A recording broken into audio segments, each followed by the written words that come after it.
What's up YouTube, j'espère que vous allez bien, on se retrouve pour une nouvelle vidéo. Alors du coup une vidéo qui aurait dû sortir un petit peu plus tôt. Il y a quelques temps je vous avais mis une petite foire aux questions, un petit Q&A comme on dit. Du coup il y a eu la vidéo avec Jessie, il y a eu la vidéo, on a aussi fait une vidéo pour Tsunami qui sortira dans pas longtemps. Du coup forcément celle-ci est retardée, mais aujourd'hui on va se le faire. Je vais faire ma séance push et en même temps on va répondre à vos questions. Bah du coup on est parti, direct parti. Et première exo, bon la séance push vous la connaissez, hein. C'est toujours la même, elle n'a pas changé.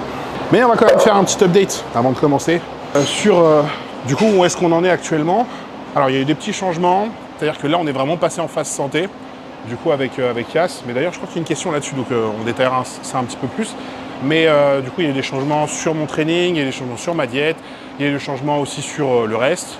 Mais voilà, donc pour l'instant, on est plutôt bien dans le sens où on se repose un peu. Ça fait du bien aussi, parce que j'ai eu un petit coup de fatigue quand même la semaine dernière. Mais en vrai, ça passe. Donc la phase de santé va faire du bien.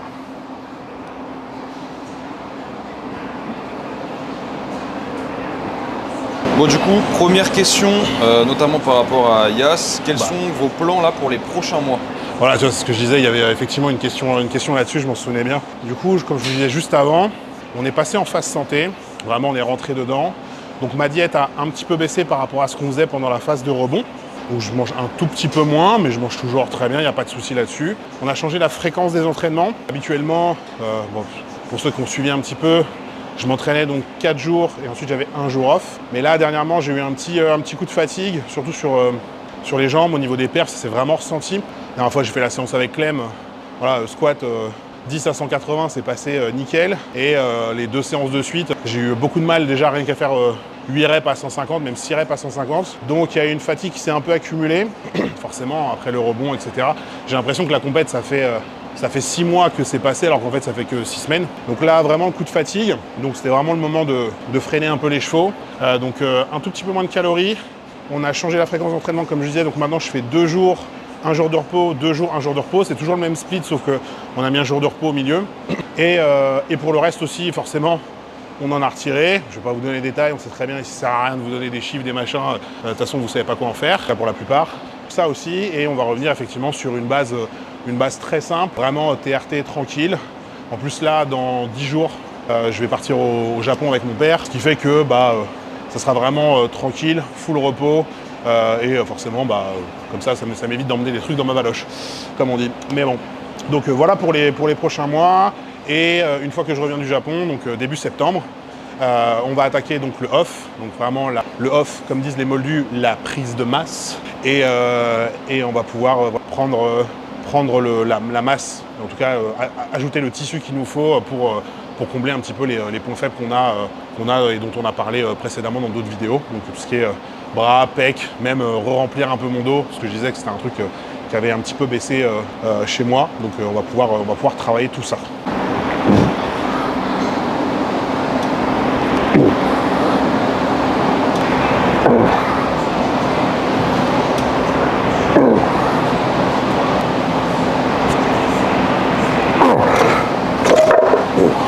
Autre question, déjà ça fait combien de temps toi que tu fais du body? Je reprends mon souffle. Reprends ton souffle. Mettez les commentaires. C'est exactement ce que je veux dire pour tous les justiciers d'internet. Je viens de faire ma série, me cassez pas les couilles. Bref. C'était quoi la question déjà? Non, ça fait combien de temps que tu fais du body déjà?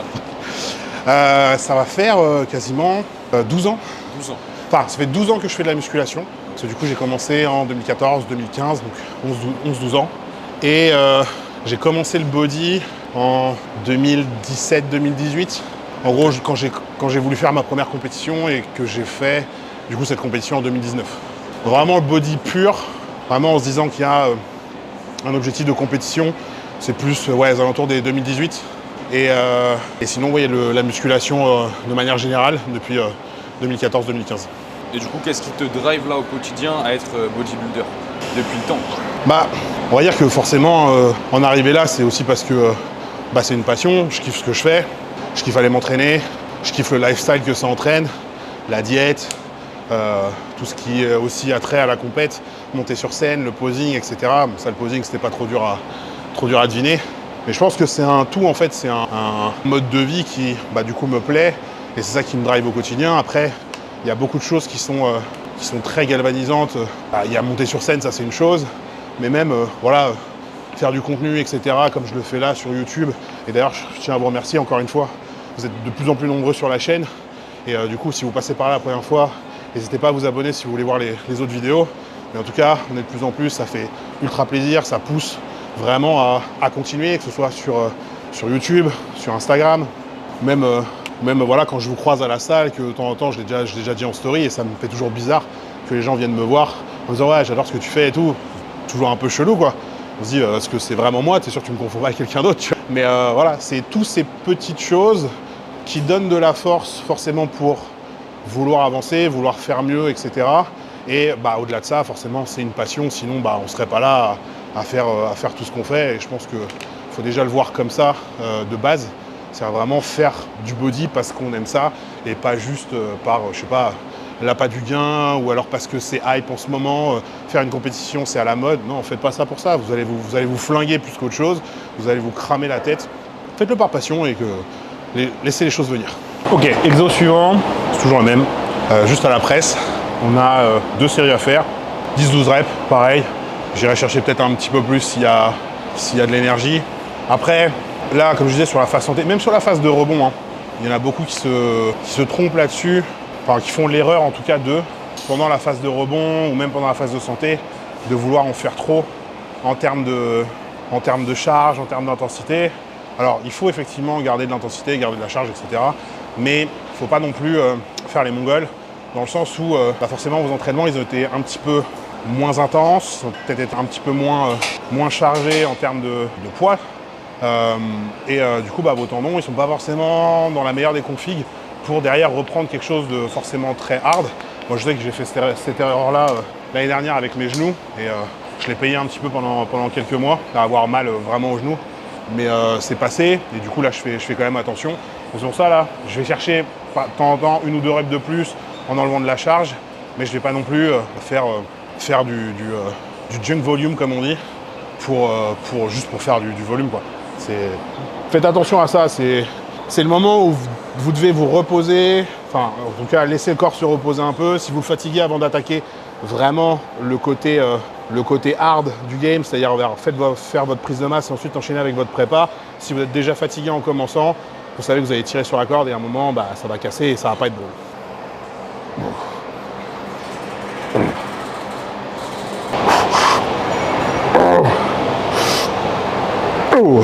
Du coup, on a parlé un petit peu body et niveau posing, d'où vient cette passion pour le posing C'est vrai que c'est une question qui revient assez souvent.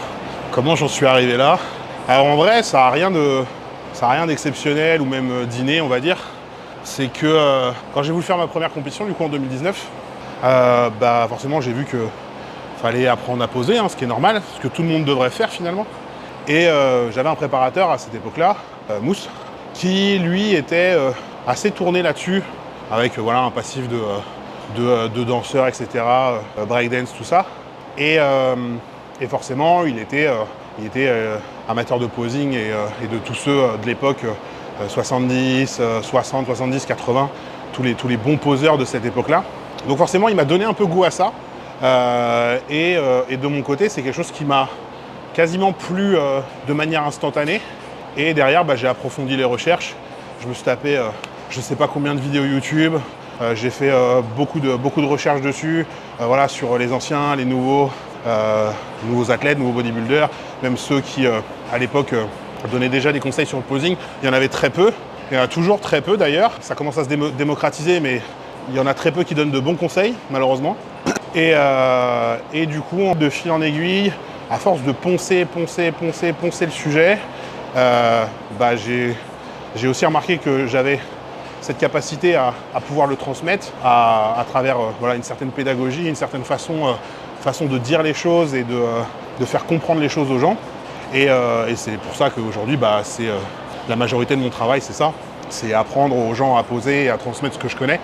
Mais c'est venu vraiment, on va dire, d'un hasard. En mode, ça m'est tombé dessus. J'ai fait « Waouh, mais c'est trop bien !» Et du coup, j'ai continué. J'ai vraiment approfondi le sujet pour en faire une vraie discipline. Et je ne peux pas dire que j'avais forcément à cœur d'en faire un métier à ce moment-là. Mais je me suis rendu compte que, comme je disais, il y a très peu de personnes qui l'enseignent et très peu de personnes qui l'enseignent bien, malheureusement. C'est comme les coachs, hein, il y a beaucoup de coachs et il y a beaucoup de mauvais coachs et il y a beaucoup de bons coachs. Mais il faut savoir aussi démêler le bon du mauvais. Et moi, quand je suis arrivé sur ce marché, entre guillemets, 2020, 2021, plutôt de ce côté-là, c'est à ce moment-là où ça a vraiment commencé à prendre. En fait, il y avait quasiment personne sur le marché, ou en tout cas personne que j'estimais être bon. Et je me suis dit, waouh, il va vraiment falloir mettre un standard sur cette discipline. Et c'est comme ça que j'ai commencé à développer mon business là-dessus. Et depuis, ça marche très très bien. Et c'est aussi grâce à vous parce que vous me faites confiance pour vous enseigner tout ça. Et franchement, c'est un kiff tous les jours, quoi. Allez, on est parti sur la deuxième série.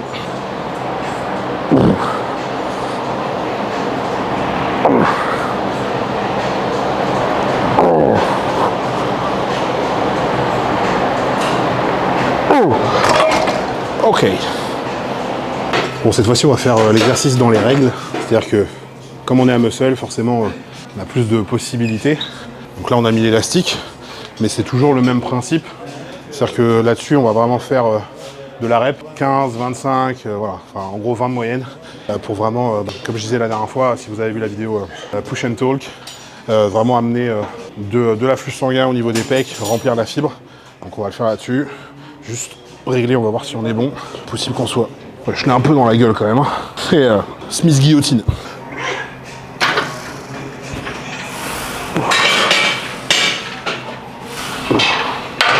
Ok. Petite question avant que tu commences ta série. Papa, c'est quoi cette bouteille de lait? Qui a demandé ta recette pour les glaces? Ouh, ah oui, la fameuse recette pour les glaces. Alors, c'est très simple. Je vais vous faire une petite vidéo là que je vais vous mettre à côté. Alors, c'est très simple. Déjà, il faut un Ninja Creamy, sinon ça marche pas. Forcément, il faut le matériel de base. Très simple. Je mets. Il faut un blender aussi. Ouais, c'est ça le truc. Donc, dans le blender, je mets de la whey, de la crème de riz. Je mets juste ça. Je remplis pas mal avec de l'eau. Donc, je mets une bonne quantité d'eau. Je passe au blender, ce qui fait que ça fait un appareil homogène. Ça permet aussi de faire rentrer un peu d'air dans l'appareil, ce qui fait que c'est très volumineux. Et je mets directement dans le conteneur du Ninja Creamy. Ensuite, vous mettez au congélateur pendant au moins 12 heures. Une fois que vous avez fait ça, vous le sortez, vous le mettez au Ninja Creamy une première fois. Vous choisissez le mode que vous voulez, ça dépend de la Ninja que vous avez. Parfois, il y a plusieurs modes, parfois, il n'y en a qu'un. Vous faites un premier tour. Ensuite, vous enlevez le conteneur, vous tassez un peu parce que sinon votre glace à ce moment-là elle ressemble à de la neige. Vous tassez tout ça, vous remettez une seconde fois, vous faites retourner. Si vous avez la dernière Ninja, vous faites juste un respin. Sur les anciennes, c'est la même chose. Et ensuite, là, il va y avoir une troisième fois. Ah ouais, c'est un peu long, mais en vrai, ça prend que 10 minutes. Une troisième fois, pendant laquelle, là, vous rajoutez ce que vous voulez, une sauce zéro, ce que vous voulez, pour apporter un tout petit peu plus de consistance et peut-être un peu plus de goût, selon ce que vous voulez. Et là, si vous avez la nouvelle, vous faites juste mix. Et sinon, si vous avez l'ancienne, c'est pas très grave, vous faites juste un respin encore une fois. Et là, en fait, ça va tout bien mélanger, ça va vous faire une texture de ouf. Vous avez l'impression de manger un McFlurry. Donc, c'est pas très compliqué. Il faut juste un petit peu de mise en place. Donc, un blender pour faire l'appareil de base et ensuite la Ninja Creamy. Et ça, pour le coup, comme je dis à chaque fois, je sais pas si c'était expliqué dans le mode d'emploi. De toute façon, je l'ai dit jamais. Mais il faut faire 3 tours de spin pour avoir la bonne consistance. Sinon, vous allez bouffer de la neige.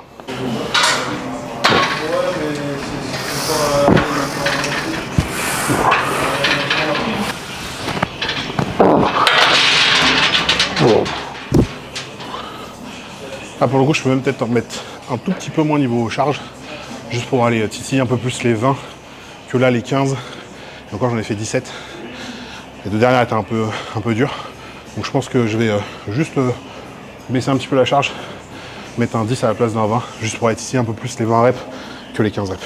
Ok, là on a une question de la plus haute importance. Oula. La cuisson de la côte de bœuf. Est-ce qu'il y a vraiment une autre cuisson que saignant? Non mais sérieusement. Il y a un moment... alors bleu, ok. J'admets bleu, si vous aimez la viande bleue, j'ai aucun problème là-dessus. Donc c'est comme les tartares, moi j'ai pas de problème avec la viande crue, il y a zéro souci là-dessus. Mais à part, on met le côté de tartare, à part bleu et saignant, il y a vraiment une autre cuisson Non mais sérieusement. Oui, bien cuit pour... Non mais allez vous faire cuire le cul en fait, ça vous occupera, ça n'existe pas. Qu'est-ce que vous en pensez?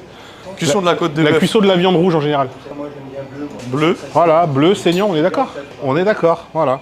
Voilà. Presque, ça soit juste saisi en fait. Parfait, voilà. Donc les autres cuissons, ça n'existe pas. Allez vous faire cuire un œuf.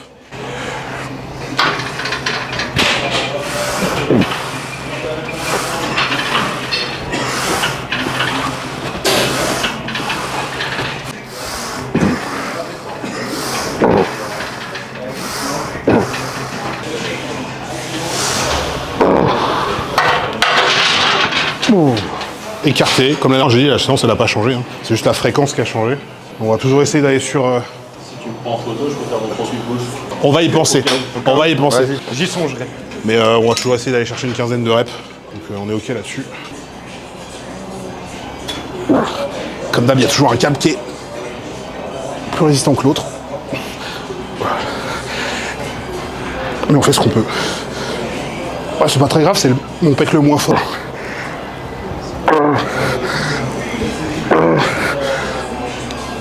Oh.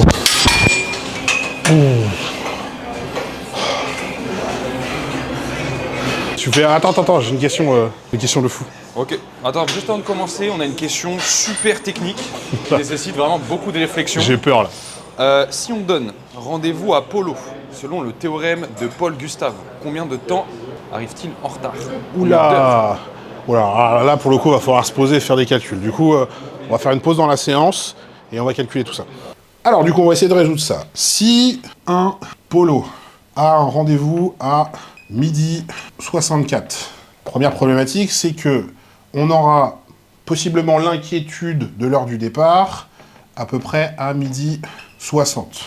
Ce qui provoque un départ théorique à peu près à midi 62.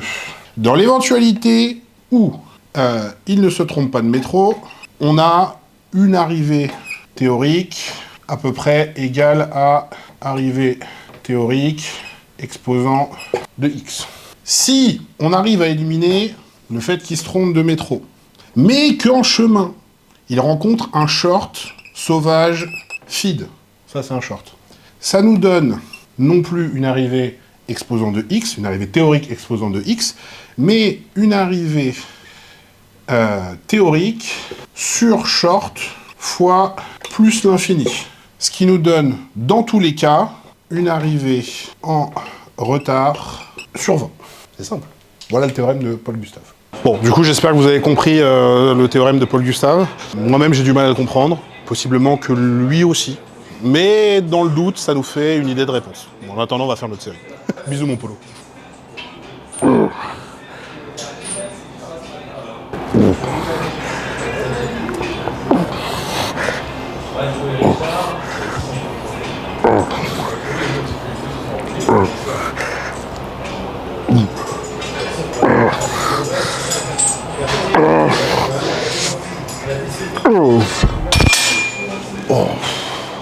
Ok.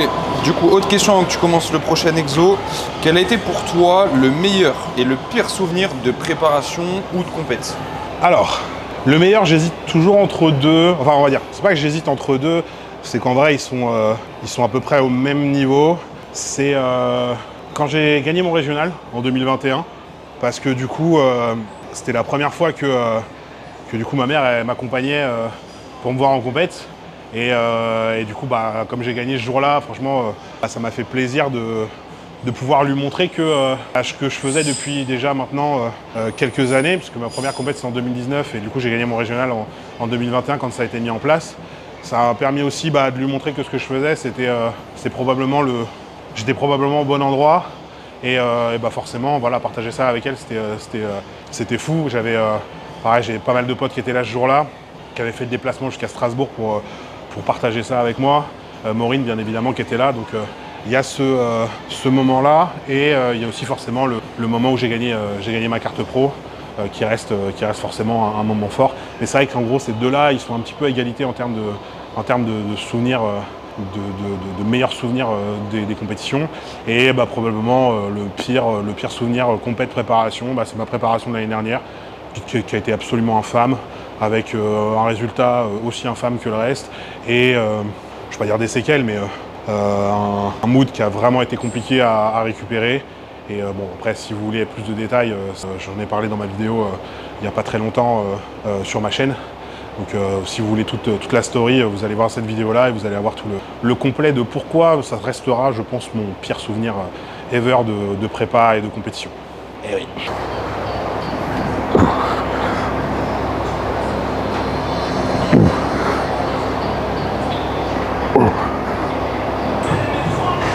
Oh. Ok.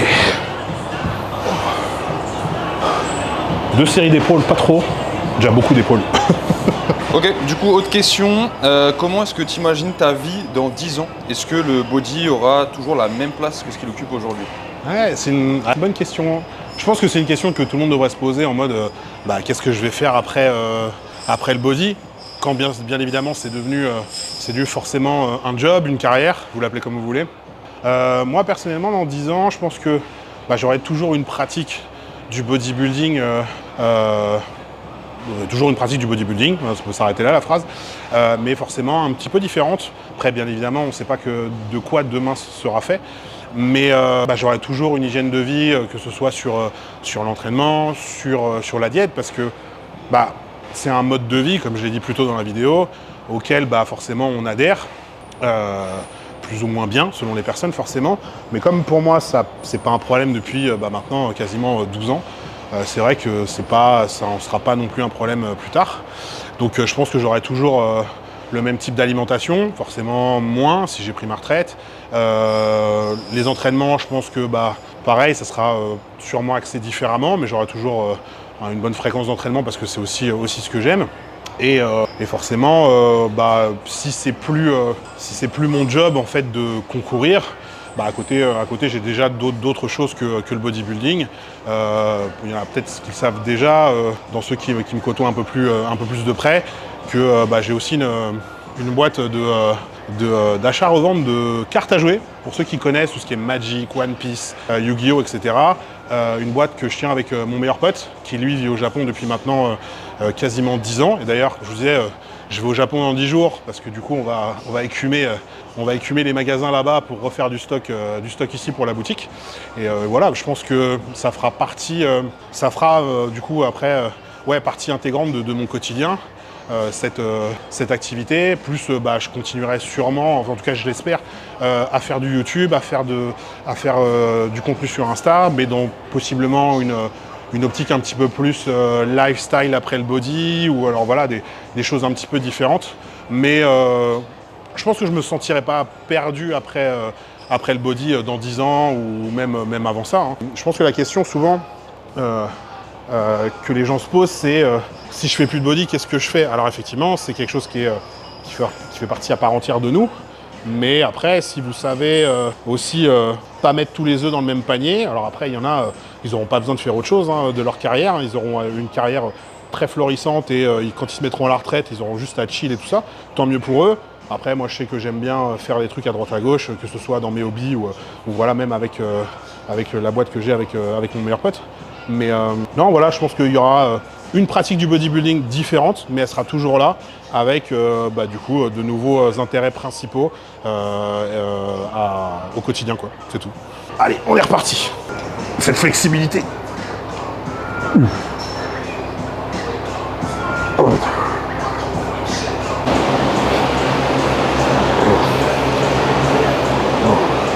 Ok, Autre question, du coup, comment préserver son couple, sachant que le body, c'est un sport qui demande énormément? Je dirais que la réponse, elle est simple. La question, elle va être vite répondue. Déjà, choisissez la bonne personne avec qui vous mettre en couple. Non mais, ça a l'air d'être facile comme ça, mais en gros, c'est vraiment juste la base de la chose, quoi. Alors, effectivement, si vous commencez le body alors que vous êtes déjà en couple depuis un moment, déjà la première chose, c'est possiblement d'expliquer à la personne avec qui vous partagez votre vie de quoi il en est. C'est-à-dire quelles sont forcément les contraintes qu'il va y avoir. Alors après, que la personne ne l'accepte ou ne l'accepte pas, ça c'est une autre histoire, ça va falloir vous débrouiller. Malheureusement, tout le monde n'est pas enclin à comprendre ce qu'on fait au quotidien. Mais si vous n'êtes pas en couple, vous faites déjà du body, etc., et que du coup vous êtes amené à vous mettre en couple, juste choisissez la bonne personne. Il y a sûrement des red flags assez obvious qui vous feront dire que possiblement c'est pas une bonne idée. Malheureusement, parfois ces red flags on les découvre peut-être un peu tard. Dans ce cas-là, il faut faire les bons choix, c'est-à-dire séparez-vous, hein. Dans le doute, si ça va pas, ça sert à rien de continuer. Ou alors, encore une fois, communiquer, hein. C'est pareil, hein, c'est la base de tout, c'est la communication. Si la personne ne comprend pas ce que vous faites, essayez de lui expliquer. Si elle ne comprend toujours pas, à ce moment-là, posez-vous les bonnes questions. Et au-delà de ça, quand je vous disais, si les personnes ne comprennent pas, c'est à ce moment-là qu'il va falloir faire les bons choix.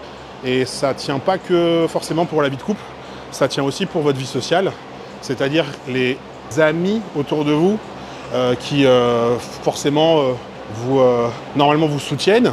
Peut-être que quand ils verront que vous êtes à fond dedans parce que vous avez un objectif et des ambitions, ils vont moins vous soutenir, ou peut-être qu'ils vont carrément vous faire des réflexions, des choses comme ça. Pareil, première chose, première étape, c'est communiquer, expliquez-leur pourquoi, comment, quelles sont vos ambitions, quels sont vos projets, et s'ils ne comprennent toujours pas, eh ben, vous faites comme moi, vous les virez, enfin en tout cas vous partez. Ça va peut-être vous arracher le cul pendant un moment, mais en attendant, vous serez beaucoup plus tranquille, et vous vous rendrez peut-être compte que finalement c'était peut-être pas vos amis, et que ils étaient seulement là quand vous alliez dans leur sens, et qu'ils n'étaient pas là pour vous soutenir. Donc en vrai, il n'y a pas de remède miracle, que ce soit pour le couple ou pour la vie sociale, mais la première chose, forcément, c'est communiquer. Et la seconde, c'est faire attention de qui vous vous entourez et ne pas hésiter à faire le tri.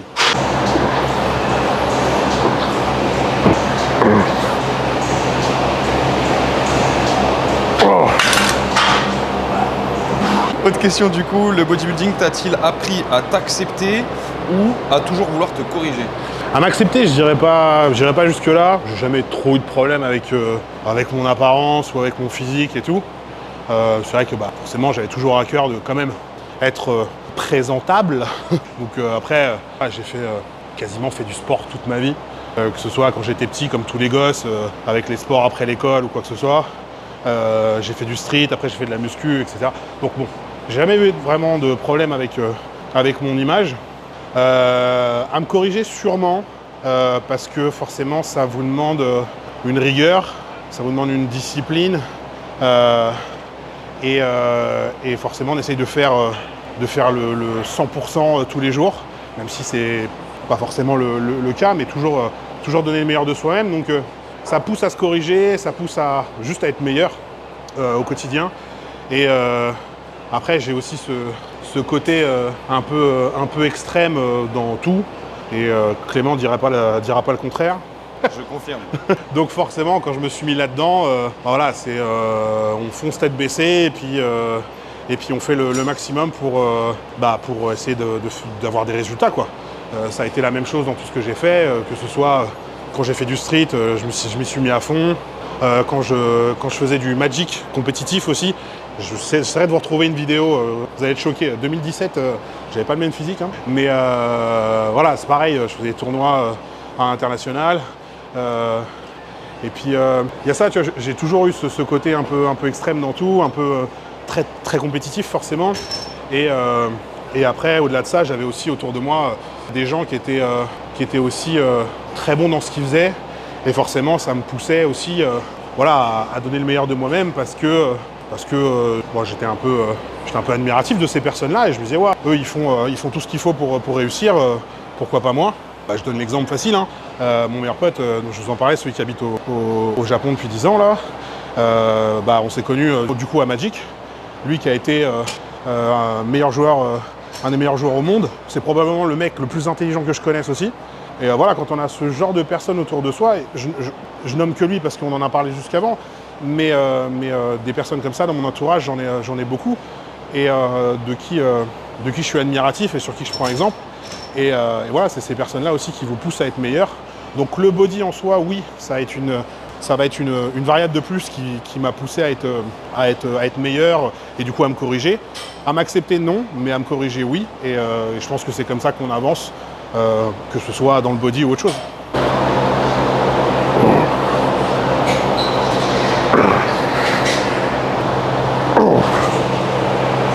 Moi j'ai une question pour toi. Bon, elle n'est pas notée dedans, hein. Bref, j'ai une question pour toi par rapport au body. Est-ce qu'il y a eu un élément déclencheur où tu t'es dit je veux faire ce sport d'un coup, tu vois, ou c'est quelque chose qui est venu un peu par le hasard, mais... Pour le coup, c'est venu complètement par le hasard. Ok. Ouais, complètement. Alors, petite question bonus. C'est vraiment venu par le hasard, parce que comme je disais, je fais de la musculation depuis 2014-2015. En fait, ça a été après le street. Et en fait, c'est la période où j'ai commencé à travailler en salle de sport. Alors, je travaillais à l'époque chez Club Med Gym. Je sais même pas si ça existe encore. En même temps, c'était dirigé avec les pieds, donc si ça a fait faillite, ça m'étonnerait pas. Mais du coup, je travaillais chez eux, Et c'est comme ça que j'ai vraiment commencé à découvrir le monde de la musculation, même si c'était des clubs assez sélectifs, c'était très cher pour l'époque, c'était les 90 € par mois l'abonnement, enfin bref. Donc c'est pas non plus la salle de body par excellence, mais en fait ça m'a permis d'avoir plus accès aux salles de sport, même si j'étais déjà inscrit ailleurs, mais surtout d'avoir été au contact de personnes, donc les coachs qui travaillaient sur place, au contact de personnes qui étaient vraiment passionnées. Et c'est des personnes que j'ai encore dans mes contacts, que je vois très peu, mais avec qui je garde un très bon contact. Et en fait, qui m'ont donné goût à ce sport, qui m'ont aussi accompagné dans mes débuts dans ce sport, même si eux ne font pas de body ou quoi que ce soit. Mais ils m'ont accompagné dans mes débuts en musculation.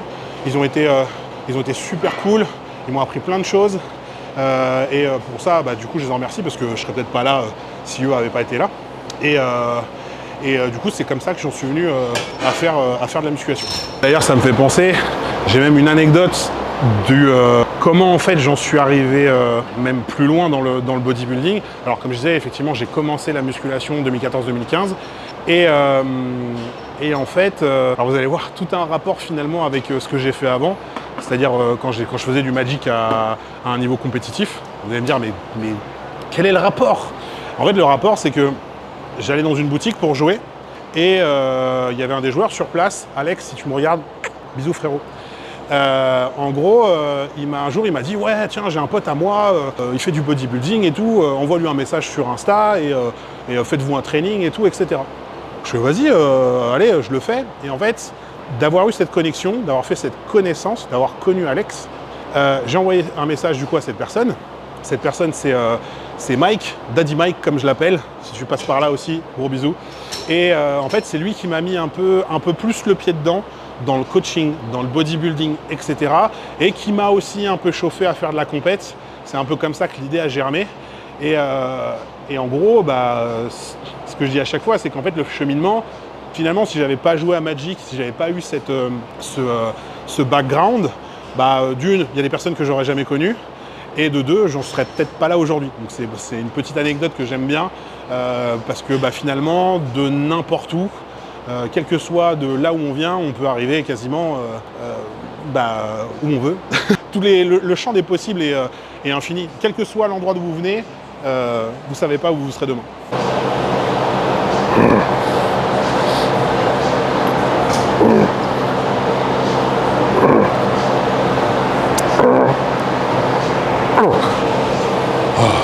Sans transition, question simple. Pourquoi là tu l'as fait à l'envers la deep machine? Ah, pourquoi je la fais à l'envers? Parce que si je la fais dans l'autre sens, j'ai tout dans les épaules et tout dans les pecs. Du coup, et puis même au niveau de la prise, en fait quand elle est là, j'aime pas trop ce grip là. J'ai l'impression d'être engoncé, d'être bloqué. Du coup, je mets mes mains ici. Ça me permet d'avoir plus de mobilité sur mon coude pour bien me caler. Et aussi, ça me permet du coup de désengager mes épaules un maximum et désengager mes pecs un maximum, même si forcément ils vont jouer dans le mouvement. Et du coup d'être plus focus sur mes triceps, sachant que on essaye toujours de les faire avancer les petits là. Donc c'est pour ça que je me mets dans ce sens là. Et je la sens pas du tout dans le sens. Après ça dépend vraiment des machines. Je sais qu'à Bodyland, sur la Prime, j'ai absolument aucun problème à me mettre dans le sens de la machine et pas à l'envers. Donc ça dépend des machines. Là pour le coup pour celle-ci, je me mets dans l'autre sens parce que je me sens vraiment mieux, alors que là j'ai l'impression d'être bloqué.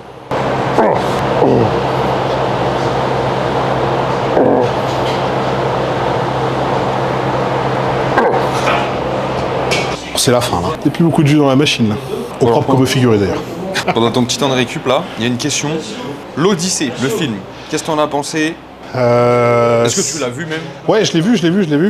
Et c'est très grec sur 20. C'est très grec sur 20. Non, alors, en gros, je pense qu'il y a eu beaucoup trop de hype pour ce film, dans le sens où les gens s'attendaient à un équivalent de 3 pour ceux qui ont la ref. Si vous l'avez pas, franchement, là, par contre, c'est dommage. Il faut vraiment aller le voir. Même moi, je l'ai. Même toi, même si toi, tu l'as, même si Maureen l'a, elle a une culture cinématographique qui est à peu près au ras des pâquerettes. Si même elle l'a et Clem aussi, c'est que faut la voir. Donc, je pense qu'il y a eu beaucoup de hype par rapport à ça, alors qu'en fait, ça n'a absolument rien à voir. Ce que je trouve... Alors, je vais pas commencer par ce que je trouve dommage. On va déjà quand même porter les louanges qu'il faut à à Nolan, même s'il y en a beaucoup qui l'aiment pas. Moi, je suis pas spécialement un cinéphile de folie, hein, donc je vous fais une critique très, très basique. Mais je pense que là où il faut souligner la prouesse, c'est que il y a eu très peu d'effets spéciaux sur ce film, ce qui fait que visuellement, c'est très impactant. Et en même temps, il y a une prouesse technique. Donc ça, pour le coup, c'est à souligner, et ça, c'est vraiment bien. Ce qui est dommage, c'est au niveau du scénar. Alors, c'est un film qui est très long et qui parfois peut avoir des gros creux. Et au niveau de l'histoire, alors je vous le dis, hein, si vous avez aucune ref sur que ce soit l'Iliade ou l'Odyssée, l'un des deux, vous allez être complètement paumé. C'est-à-dire que parfois, il y a des passages où on vous donne ni le nom des personnages, ni l'endroit où ils sont, ni pourquoi ils y sont, etc., etc. Donc il y a vraiment des moments où vous ne savez pas ce qui se passe et personne ne vous l'explique. Donc ça, pour le coup, c'est assez dommage. Alors après, c'est mieux forcément d'avoir un minimum de culture là-dessus, mais en même temps, c'est un film tout public, donc il faut que ce soit aussi accessible à tout le monde. Donc c'est ça que j'ai trouvé dommage. Et donc comme on fait pas mal l'opposition avec le film 3, qui pour le coup est un film d'action où ça se castagne assez souvent dans le film, 80% du film on va dire, là pour le coup l'Odyssée c'est très calme, c'est plus en gros une espèce de voyage un peu intérieur d'Ulysse, Odysseus, d'où le nom Odyssée, qui se demande ce qu'il a foutu pendant ces 20 dernières années à faire la guerre, pour qui, pourquoi, à pas avoir vu son fils grandir, à avoir laissé sa femme et son royaume. Donc c'est plus ce voyage du coup nostalgique, du vrai terme dans le nostalgie, donc je l'ai plus, bref. Et du coup, c'est plus un voyage philosophique qu'un voyage guerrier, entre guillemets. Donc c'est vraiment ce mec qui a la nostalgie de chez lui et du pourquoi, du comment il en est arrivé là et est-ce que ça a vraiment servi à quelque chose. Donc vous attendez pas à voir un film d'action de ouf. C'est, je pense, là où ça a été un petit peu décevant pour pas mal de personnes. Et moi je trouve que c'est décevant dans le sens où c'est un peu long, c'est un peu lent, même si la prouesse technique et visuelle est cool. Voilà, c'est tout pour cette review. Merci d'avoir écouté. Suivez la chaîne cinéma. Suivez la chaîne cinéma.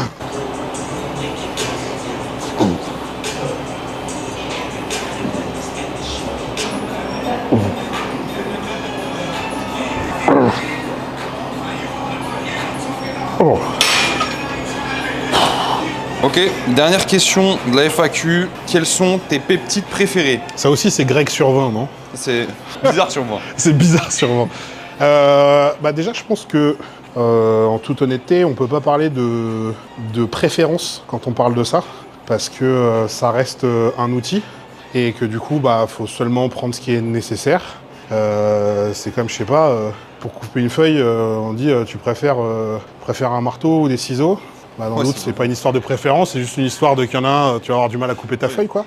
Donc clairement, déjà, je pense que le terme de préférence n'est pas du tout adapté à ce genre de choses. Et pour cause, j'en ai pas de préféré. Déjà, j'en utilise très peu. Le seul que j'utilise, c'est la GH, parce que la GH est un peptide. Mais sinon, à part ça, non, j'ai pas de préférence. Et j'en ai pas l'utilité, en tout cas actuellement. Comme je dis, on utilise seulement ce qui est nécessaire. Et ça sert à rien de se dire ah ouais, moi j'adore ça. C'est quoi? C'est le goût qui vous intéresse? Ça a pas de goût, les frères. Donc non, pas de préféré, seulement une utilité fonctionnelle. Donc voilà, c'est comme le reste. Hein, on peut pas parler de préférence quand on parle de ça, encore une fois.